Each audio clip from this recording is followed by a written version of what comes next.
मित्रांनो, मागच्या एपिसोडमध्ये आपण निजामशाही वजीर मलिक अंबर यांचा मकबरा पाहिला. आता आपण खुलताबाद या गावातल्या अजून काही महत्त्वाची जी स्थळे आहेत त्यांची भेट घेणार आहोत. खुलताबाद हे दक्कनच्या मुस्लिम धर्मियांसाठी एक प्राचीन आणि पवित्र स्थळ आहे. ह्या पवित्र स्थळाचा मागोवा घेता आपल्याला लक्षात येते की अलाउद्दीन खिलजीच्या काळामध्ये इस्लामी राज्यकर्त्यांच्या आक्रमणाबरोबरच इराण, अरबस्थान येथून आलेले काही चिस्ती पंथाचे अवलिये आणि धर्मप्रसारक ह्यांनी दौलताबाद जवळील खुलताबाद येथे आपलं आध्यात्मिक केंद्र निर्माण केले. खुलताबाद या गावाला तटबंदीने वेढले असून या गावाला 7 दरवाजे देखील आहेत, ज्यांची बांधणी बादशाह औरंगजेबाच्या काळात झाल्याचे दाखले आपल्याला मुघल दरबारच्या नोंदीमध्ये मिळतात. त्यापैकी औरंगाबादच्या दिशेने आपण जेव्हा गावात येतो तेव्हा दक्षिण दरवाज्यातून आपला प्रवेश होतो. या दरवाजाचे आता पुरातत्व खात्याने बऱ्यापैकी पुनर्निर्माण केले असून तेथून आत प्रवेश केल्यावर लगेचच उजव्या हाताला आपल्याला दर्गा हजरत ख्वाजा मखदूम सय्यद शाह झैनुद्दीन दाऊद हुसेन शिराझी यांचा दर्गा दिसतो. ह्याच दर्ग्यामध्ये औरंगजेब बादशहाची कबर आहे.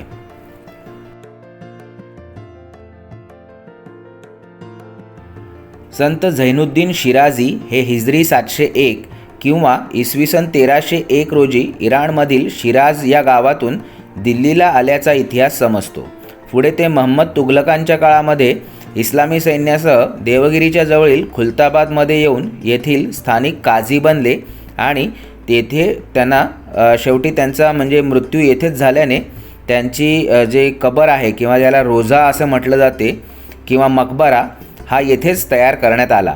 पुढे जाऊन ह्याच झैनुद्दीन शिराझींना बादशाह औरंगजेबाने आपला आध्यात्मिक गुरु मानलं आणि त्याच्या जीवनाच्या अंतिम काळामध्ये त्याच्या मृत्यूपत्रात त्याने नोंद करून ठेवली की त्याचा मृत्यू कुठेही जरी झाला तरी त्याच्या वारसांनी औरंगजेबाची जी शव आहे जी डेड बॉडी आहे ते येथेच आणून त्यांची दफनविधी पूर्ण करावा. त्यामुळे ह्याच झैनुद्दीन शिराझींच्या मकबऱ्यांमध्ये दर्ग्यामध्ये एका बाजूला आपल्याला बादशाह औरंगजेबाची कबर पाहण्यास मिळते. दर्ग्याच्या मुख्य प्रांगणातनं जेव्हा आपण अंतर्गत भागात जातो तेथे आपल्याला शेख झैनुद्दीन शिराझी यांच्या मकबऱ्याची इमारत दिसते आणि त्याच मकबऱ्याच्या इमारतीच्या दक्षिण पश्चिमेला आपल्याला एका संगमरवरी जाळीमध्ये समाधी किंवा कबर दिसते. हीच बादशाह औरंगजेब याची कबर आहे. इसवी सन 1921 साली भारताचे गव्हर्नर जनरल लॉर्ड कर्झन यांच्या सल्ल्यानुसार आसिफजाह 7वा निजाम उस्मान अली खान ह्याने येथे संगमरवराची जाळी बसवली. तत्पूर्वी ही कबर संपूर्णपणे इस्लामी पद्धतीने मोकळ्या आकाशाखाली अशीच उघड्यावर होती आणि सगळ्या मोगल बादशाहाच्या समाध्या किंवा कबरींपैकी अत्यंत सगळ्यात साधी असणारी ही कबर होती. ही कबर पाहून आम्ही प्रथम शेख झैनुद्दीन शिराझी या संतांच्या कबरीचं दर्शन घेण्याचं ठरवलं. ये औरंगजेब साहब के गुरु है. इनका नाम है सैयद ज़ैनुद्दीन चिश्ती, जो मोइनुद्दीन चिश्ती अजमेर में, फतेहपुर सिकली में सलीम चिश्ती है और दिल्ली में निज़ामुद्दीन चिश्ती है. वो ख़ानदान के लाल चिश्ती औरंगजेब साहब के गुरु. औरंगजेब साहब के गुरु ऐसे करूँ साहब ने इनको देखे नहीं. चिश्ती को देहांत होके 672 बरस हो गए. औरंगजेब साहब उनकी हुकूमत के टाइम आते थे आप जैसा वैसा दर्शन के लिए. यहाँ पे सुकून शांति मिली थी. उनको समाधि पे हाथ रख के गुरु माने थे. उनके लड़के से वसीयत करे थे कि मैं कहीं भी मरूँ मेरे गुरु जी के चरणों में ला के रखना. तो आजम शाह ने डेड बॉडी औरंगजेब साहब की इनकी चरणों में ला के रखे. ये समाधि पे जो लड़के शामरुख शतुमुर के अंडे एक की नवस पूरी हुई थी, उन्हें अफ्रीका से ला के सिल्वर की पट्टी में जॉइंट करके केमिकल से साफ करके लगाया. अंडों को 500 साल हो गए. ये गुरुजी को देहांत होके 672 बरस हो गए. यहाँ पे जो मन से मांगो मनोकामनाएं पूरा होता है. बाबा जी जागरूक है, आप लोग माथा टेक सकते हैं. संत झैनुद्दीन शिराझी यांच्या दर्ग्याच्या बाहेरच त्यांच्या वंशपरंपरागत मुजावरांच्या कबरी आपल्याला दिसतात. याच दर्ग्याच्या दक्षिण पूर्व कोपऱ्यात आपल्याला औरंगजेबाचा मुलगा व अल्पकाळचा पुढचा बादशाह मोहम्मद आझम शाह व त्याच्या बेगमेच्या कबरी पाहावयास मिळतात. औरंगजेबाचा हा सर्वात थोरला मुलगा होता. 28 जून 1653 साली याचा जन्म दिलरास बानू बेगमेच्या पोटी झाला. औरंगजेबाच्या मृत्यूनंतर याने स्वतःला बादशाह घोषित केले व औरंगजेबाचे अंत्यविधी केले. पण हा 14 मार्च 1707 ते 8 जून 1707 असे अवघे 3च महिने बादशाह राहिला. 8 जून 1707 साली आग्र्याजवळ झालेल्या वारासा युद्धाच्या लढाईमध्ये औरंगजेबाचा दुसरा मुलगा मोहम्मद मुअज्जम याच्याकडून मोहम्मद आझमशहाचा खून झाला व मोहम्मद मुअज्जम शाह आलम प्रथम अशी पदवी घेऊन पुढचा बादशाह बनला. संत झैनुद्दीन शिराझी यांच्या मकबऱ्याच्या पाठी अजून एक मुस्लिम धर्मीय बांधवांसाठी अत्यंत मौल्यवान गोष्ट ह्या दर्ग्यामध्ये जपून ठेवण्यात आलेली आहे. यहाँ अंदर रूम है, इसके अंदर मोहम्मद पैगंबर का कपड़ा अंदर रखा हुआ है. मोहम्मद पैगंबर का वो कपड़ा है कि मोहम्मद पैगंबर जब भगवान के पास गए थे तो ये कपड़ा गिफ्ट मिला था. तो ये कपड़े को दुनिया में आके 1400 साल हो गए. यहाँ पे कैसा आया? इंडिया में मोइनुद्दीन चिश्ती के पास आया 17वें नंबर पे. 19वें नंबर पे फरीदुद्दीन गंज शकर चिश्ती उनके पास आया. 20वें नंबर के चिश्ती निजामुद्दीन औलिया दिल्ली में. 21वें नंबर के चिश्ती सामने आप जो दर्शन करें. 22वें नंबर के आखिरी चिश्ती थे, इनके पास चिश्ती का सिलसिला खत्म हो गया तो इनके पास 700 साल हो गए कपड़े को. उसका दर्शन मिलादुन्नबी के टाइम इसलिए होता है कि मोहम्मद पैगंबर की जिंदगी का टाइम मृत्यु का टाइम बोल के एक ही दिन दर्शन होता है. एटस लाख खोल के यहाँ कांच के बॉक्स में रखा जाता है दर्शन के लिए. कपड़ा ढका हुआ है. चांदी की चौकी, चांदी की पेटी और कांच की पेटी में कपड़े को रख दिया जाता है. एक लाइन से ऐसा लोग आते कम से कम 5-6 घंटे अंदर नहीं आ सकते. एक लाइन से दर्शन करके निकाल दिया जाता है. बाजू में बावर्ची खाना है, जिन दर्शन होता है उस दिन भंडारा होता है. 10-12 कुंटल का अनाज बच्चों को उनको खिलाया जाता है. आप लोग टच करके दर्शन ले सकते हैं. जो भी मन से मांगो मनोकामनाएं पूरा होता है. मित्रांनो, बादशाह औरंगजेबाचा जीवनपट अत्यंत मोठा आहे आणि तो केवळ त्याच्या मकबऱ्याच्या स्थळी सांगणे हे फारसे प्रशस्त वाटणार नाही. पण आपण इतिहासाच्या वेगवेगळ्या भागांमधून बादशाह औरंगजेबाचा जीवनपट नक्कीच अभ्यासू. आता त्याच्या ह्या अखेरच्या स्थळी त्याच्या जीवनातल्या अखेरच्या घटनांचा थोडा परामर्श घेऊ. बादशाह औरंगजेबाच्या जीवनाच्या अखेरच्या काळात मोगल साम्राज्याचा हा सम्राट यशाच्या सर्वोच्च शिखरावर पोहोचला होता. पण राज्याचा विस्तार आणि राज्याचा कारभार या दोन सर्वथा वेगळ्या गोष्टी आहेत. त्या मात्र त्याला काही जमल्या नाहीत. 1681 साली औरंगजेब दख्खन प्रांतात उतरला. पहिली 4 वर्ष छत्रपती संभाजी महाराजांनी त्याला यशस्वी टक्कर दिली आणि मराठी आवरत नाहीत हे पाहून 1685 ते 1687 या काळात औरंगजेबाने पाशवी मोगली फौजा आदिलशाही व कुतुबशाही या शियापंथीय जुन्या मुस्लिम शाह्यांकडे वळवल्या आणि अवघ्या 2 वर्षात सिकंदर आदिलशाह व गोवळकोंड्याचा अबुल हसन अब्दुल्ला तानाशाह कुतुबशाह यांना जिवंत पकडून मोगल साम्राज्यात विसर्जित करून टाकलं. पण छत्रपती संभाजी महाराजांचा खून करून देखील, प्रचंड लाचबाजी आणि फितुरी पसरवून देखील छत्रपती राजाराम आणि महाराणी ताराबाई यांच्या नेतृत्वाखाली संताजी घोरपडे, धनाजी जाधव, रामचंद्र पंत अमात्य, शंकराजी नारायण पंत सचिव, सरखेल कान्होजी आंग्रे यांसारख्या शूरवीर आणि चतुर मराठा सेनापतींनी मराठा राज्य मोगलांच्या मगरमिठीतून मुक्त राखले. 1681 ते 1707 अशी 27 वर्ष जंग पछाडून देखील मराठा सत्ता शरणागत झाली नाही. मुघल साम्राज्याचा खजिना रिता झाला. म्हाताऱ्या औरंगजेबाचे अनुभवी जुने सेनापती मारले गेले. पण धर्मवेडापायी व सम्राट बनण्याच्या खोट्या मोहापायी औरंगजेब मराठी मातीत खपत राहिला आणि अखेरीस 1706 साली वाकिनखेड्याच्या मोहिमेतून परत येताना तो वृद्धापकाळाने अतिशय आजारी पडला. ह्यावेळी उभ्या भारताचा हा सम्राट अपयशाच्या चाहुलीने हताश झाला होता. त्याची बहीण गौहर आरा बेगम देखील 1704 साली वारली होती व आता मुलगी झिनतुल निसा आणि एक उपस्त्री उदयपुरी महल बेगम एवढ्याच त्याच्यापाशी हजर होत्या. 20 जानेवारी 1707 साली औरंगजेब नगर जिल्ह्यातील भिंगार या गावी पोहोचला व आजारपणामुळे तेथेच थांबला व अखेरीस शुक्रवार 3 मार्च इसवी सन 1707 ह्या दिवशी सकाळी 8 वाजता सकाळची प्रार्थना करत असताना औरंगजेब वयाच्या 89व्या वर्षी मरण पावला. त्यांच्या अंतिम इच्छेप्रमाणे जीवनकाळात त्याने टोप्या शिवून व कुराण लेखन करून जे उत्पन्न मिळवले होते तेवढ्यातच त्याची कबर त्यांनी ज्यांना गुरु मानले होते त्या खुलताबाद येथील सुफी संत झैनुद्दीन शिराझी यांच्या मकबराच्या प्रांगणात बांधण्यात आली. इस्लामच्या धर्मतत्वाप्रमाणे खुल्या आकाशाखाली कुठलाही भपका किंवा बडेजाव न करता अत्यंत साधी अशी ही कबर निर्माण केली गेली असून त्यावर सब्जाची झाडे लावण्यात आली आहेत. आधीच्या मुघल बादशांच्या मकबऱ्यांपुढे ही कबर अतिशय सामान्य वाटते. फक्त टोप्या शिवून व कुराणाच्या हस्तलिखित प्रति लिहून मिळालेल्या 14 रुपये 12 आणे ह्या मिळकतीत ही कबर बांधण्यात आल्याचे मुघल दरबारच्या नोंदीत आपल्याला दाखले मिळतात.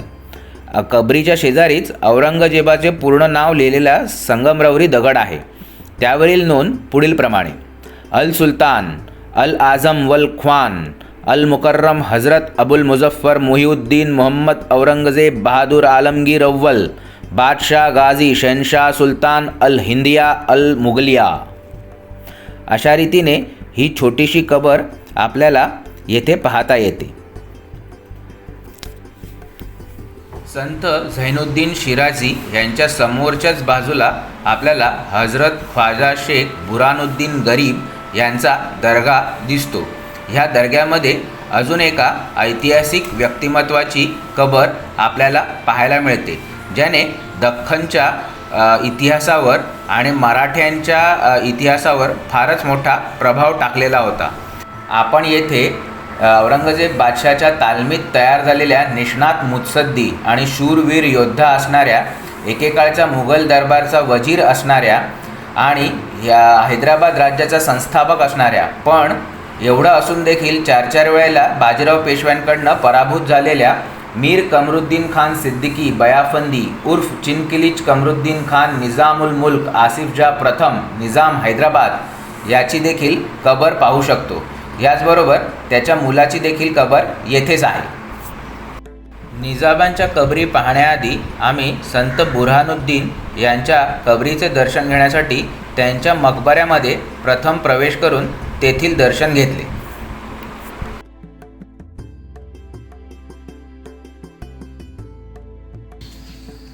हजरत पन्ना में असदुद्दीन आरफीन शेख बाबा बुरहानुद्दीन गरीब 21वें ख्वाजा, जो ख्वाजा निज़ामुद्दीन औलिया है दिल्ली के अंदर, आप उनके मुरीद हैं. आपके गुरु वो है, आप शिष्टा हैं. आप यहाँ पर देखो ये चांदी निकलती है, सिल्वर. अच्छा, वो सिल्वर है. हाँ, आप जब दुनिया से आपका ध्यान हुआ उसके कुछ साल के बाद यहाँ गांव में कैद पड़ गया. खाने को कुछ नहीं था, लोग परेशान थे. आपने जो है तो ख्वाब में कोई इशारा दिया, आधी रात को आपसे इल्तिजा किए कि बाबा खाने को कुछ नहीं, हम बाहर जाना चाहते, बाहर से कमा के लाएंगे और आपकी खिदमत भी करेंगे. तो आपने जो है तो ख्वाब में बोला कि आपको जाने की कोई ज़रूरत नहीं, आपका इंतज़ाम यहाँ हो जाएगा. तो ये रोज़ 1.25 की होती थी सवेरे फजर की नमाज़ के बाद. अगर 1.25 की होती थी, पहले पैसा नहीं चलता था, सोना चांदी चलता था. ये बाज़ार में देते थे, अनाज लाते थे और लंगर बनाते थे, सब मिल के खाते थे. ऐसा चलते गया. और ये दक्कन का इलाका था, ये निज़ामों की हुकूमत थी हैदराबाद की, अंग्रेज़ों ने हुकूमत नहीं की. तो उसमें कि सब में पहले बादशाह आसिफ जव्वल बिन कमरुद्दीन हैदराबाद. दख्खनच्या म्हणजेच महाराष्ट्राच्या भूमीवर 18व्या शतकात प्रभाव टाकणाऱ्या महत्त्वाच्या ऐतिहासिक व्यक्तिमत्वांपैकी एक म्हणजेच या दर्ग्यामध्ये चिरविश्रांती घेत असणारा हैदराबाद निजामशाहीचा संस्थापक म्हणजेच मीर कमरुद्दीन खान सिद्दीकी बयाफंदी उर्फ चिनकिलीच कमरुद्दीन खान निजामुल मुल्क आसिफ जा प्रथम म्हणजेच निजाम हैदराबाद हा निजामशाहीचा संस्थापक पहिला निजामशाह होता. 1671 साली गाझीउद्दीन खान फिरोज जंग या मुघल सेनापतीच्या कुटुंबात मीर कमरुद्दीन खानाचा जन्म झाला. ह्याचे आजोबा सादुल्ला खान मुघल साम्राज्याचे वजीर होते. वयाच्या 7व्या वर्षापासून मीर कमरुद्दीन मुघल दरबारचा मनसबदार झाला होता. उत्तर भारतातील मोहिमांमध्ये पराक्रम गाजवल्याबद्दल वयाच्या 19व्या वर्षी त्याला चिनकिलीच खान ही पदवी आणि एक हत्ती औरंगजेबाने 1690 साली दिला होता. मुघल मराठा युद्धात याने अनेक मोहिमात सहभाग घेतला होता. 1700 साली पन्हाळ्याच्या मोहिमेतील कामगिरीबद्दल औरंगजेबाने त्याला विजापूरचा फौजदार म्हणून बढती दिली. 1707 साली औरंगजेबाच्या मृत्यूनंतर पहिल्या बहादूरशाहने त्याला अवधचा सुभेदार केले. 1680 ते 1707 या दीर्घ कालखंडात खाशा औरंगजेबाच्या तालमीत मीर कमरुद्दीनने राजकारण व युद्धाचे डावपेच शिकल्याने तो दोन्हीमध्ये तरबेज असा मुघलांचा महत्त्वाचा सेनापती व मुत्सद्दी बनला होता. 1714 साली बादशाह फरुख सियरने मीर कमरुद्दीनला दख्खनच्या 6 सुभ्यांचा सरसुभेदार म्हणजेच निजामुल मुल्क, ज्याला आता आपण गव्हर्नर जनरल असं म्हणतो, ते बनवले. 1707 पासनं ते 1724 पर्यंतच्या काळात मुघल दरबारच्या गटबाजीच्या राजकारणाचा, कपट कारस्थानांचा आणि अस्थिरतेचा फायदा घेत चतुर मीर कमरुद्दीनने दक्षिणच्या निजामीवर पक्की पकड बसवली. 1722 साली बादशाह अहमद शाहने त्याला मुघल साम्राज्याचा वजीर बनवले. पण एका वर्षातच मीर कमरुद्दीन वजिरीचा राजीनामा देऊन परत दख्खनचा निजाम बनला. 17 ऑक्टोबर 1724 साली औरंगाबाद येथे त्याने स्वतंत्र निजामशाही राज्याची स्थापना केली. वरवर त्यांनी मुघलांचे सम्राटपद मान्य केले, पण अंतर्गत रीतीने मात्र तो पूर्ण स्वतंत्र बनला. संघर्ष टाळण्यासाठी चतुराईने त्याने बादशाह पदवी न घेता निजाम हीच पदवी कायम राखली आणि मुघलांतर्फे मिळालेला आसिफजहा हा किताब वापरून स्वतःच्या आसिफजाही घराण्याची स्थापना केली. चौथाई सरदेशमुखीच्या मुद्द्यावर मुघलांमुळे सुरू झालेल्या युद्धात निजामाने चतुराईने मराठ्यात उभी फूट पाडली व प्रथमतः माघार घेण्यास भाग पाडले. परंतु 1725 ते 1727 या काळामध्ये श्रीमंत बाजीराव पेशव्यांच्या पराक्रमापुढे पालखेडला प्रथमच निजामाचा सपाटून पराभव झाला. पुढे 1738 साली भोपाळच्या युद्धात सुद्धा परत बाजीराव पेशव्यांनी निजामाला सपाटून मार दिला व मराठ्यांचे दख्खनवरील प्रभुत्व सिद्ध केले. त्यामुळे ह्यापुढे मात्र निजाम आपल्या राज्यात सीमित राहिला व मराठ्यांच्या वाट्याला फारसा गेला नाही. 1 जून 1748 साली बुऱ्हाणपूर येथे वयाच्या 76व्या वर्षी वृद्धापकाळाने निधन झाले. पुढे निजामाच्या वारसामध्ये गृहयुद्ध झाले व त्याचा फायदा घेऊन मराठ्यांनी खानदेश व वराडप्रांत स्वराज्यात जोडून टाकले. नासिरजंग हा पहिल्या निजाम आसिफजहाचा मुलगा होता. 1 जून 1748 ते 16 डिसेंबर 1750 पर्यंत नासिरजंग हा हैदराबादचा दुसरा निजाम म्हणून पदावर राहिला. ह्या नासिरजंगाला देखील श्रीमंत बाजीराव पेशव्यांनी जालनाजवळील खुल्या मैदानातल्या युद्धात हरवले होते. त्याच्याकडून 1 करोड रुपये चौथाई व 75 लाख रुपये नुकसान भरपाई वसूल केली होती आणि याखेरीज वेल्लोर आणि जिंजीचा सुभा परत मराठा स्वराज्यात स्वाधीन करून घेतला होता. ह्या नासिरजंगाचा दुसरा कर्नाटक युद्धामध्ये कडप्पा येथील नवाब हिम्मत खान याने जिंजीजवळील एका युद्धामध्ये 16 डिसेंबर 1750ला खून केला आणि त्याचं जे शव आहे, मृतदेह, तो पुढे येथे खुलताबाद येथे आणून त्याच्या वडिलांच्या शेजारीच दफन करण्यात आले. तर मित्रांनो, आपण खुलताबाद येथे असणाऱ्या ह्या मुस्लिम धार्मिक क्षेत्रामधील महत्त्वाच्या अशा ऐतिहासिक व्यक्तींच्या कबरींचा किंवा मकबऱ्यांचा मागोवा घेण्याच्या 2 भागांमध्ये हा एक छोटासा प्रयत्न केला. हा प्रयत्न इतिहासाच्या दृष्टीने खूपच महत्त्वाचा आहे, कारण दख्खनच्या इतिहासावर प्रभाव टाकणाऱ्या निजाम आणि मोगलांच्या महत्त्वाच्या व्यक्तिमत्वांच्या ही स्थळे म्हणजे चिरविश्रांतीची ठिकाणं आहेत. तर ह्याची माहितीसुद्धा सर्व इतिहासप्रेमींना नक्कीच असायला हवी. ह्याच उद्देशाने आम्ही हा व्हिडिओ येथे बनवला. तुम्हाला हा व्हिडिओ कसा वाटला आणि ही माहिती कशी वाटली हे तुमच्या प्रतिक्रियांद्वारे आमच्या कमेंट बॉक्समध्ये नक्की कळवा. तुमच्या प्रतिक्रियांची आणि पाठिंब्याची आम्हाला नेहमीच प्रतीक्षा असते. तुमचं हे प्रेम आमच्या चॅनलवर असेच राहू द्या. तेव्हा ह्या व्हिडिओला लाईक करायला, कमेंट करायला विसरू नका आणि आपल्या मित्रांनासुद्धा आमचं चॅनल सबस्क्राईब करायला जरूर सांगा. ही आग्रहाची नम्र अशी विनंती. धन्यवाद.